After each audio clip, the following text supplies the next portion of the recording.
ہمیں اہل سنت سے سوال ہے کہ اگر کسی کا ماہ رمضان میں اعتکاف ٹوٹ گیا ہو تو اب وہ کس طرح اس کی قضا کرے، اور کیا اعتکاف کی قضا صرف رمضان کے مہینے میں ہی ہو سکتی ہے؟ ماشاءاللہ آج یاد رمضان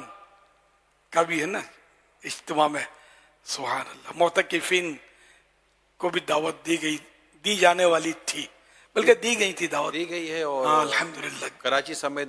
مختلف شہروں میں مقامات پر جمع کرنے کا بھی اہتمام کیا جا رہا تھا۔ یاد رمضان کا رسالہ بھی ہے، اس طرح بتا رہے ہیں، تو آج یہ جاری ہوا ہوگا نا اس ہفتے کے لیے، پرانا ہے،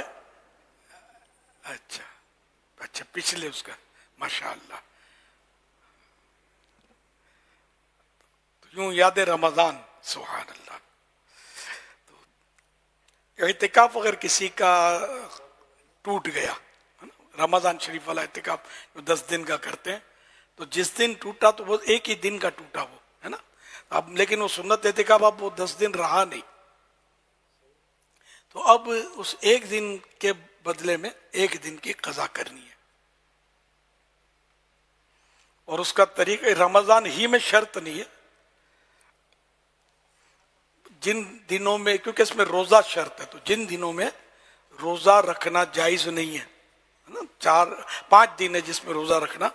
مکروہ تحریم ہے، جو حرام بھی کہا گیا، تو بقرعید کے 4 دن، 10، 11، 12، 13 ذوالحجہ، یہ 4 دن روزہ حرام، اور رمضان شریف کے فوراً بعد جو میٹھی عید آتی ہے، عید الفطر، اس کا روزہ بھی حرام، یہ 5 دن کے روزے حرام ہیں، تو ان دنوں اعتکاف نہ کرے، بلکہ مطلب ہے کہ جن دنوں میں روزہ جائز ہے ان دنوں میں کرے۔ تو اس میں یہ طریقہ ہے کہ ایک غروب آفتاب سے غروب آفتاب تک قضا کی نیت سے اعتکاف میں بیٹھ جائے، روزہ اس میں شرط ہے۔ تو مثال کے طور پر جیسے کہ آج ہی کوئی بیٹھ گیا ہو، اگر مغرب سورج ڈوبنے سے پہلے، مغرب کی نماز نہیں، اذان بھی نہیں، سورج ڈوبنے کا وقت پتہ ہونا چاہیے، تو سورج ڈوبتے وقت اعتکاف کی نیت کے ساتھ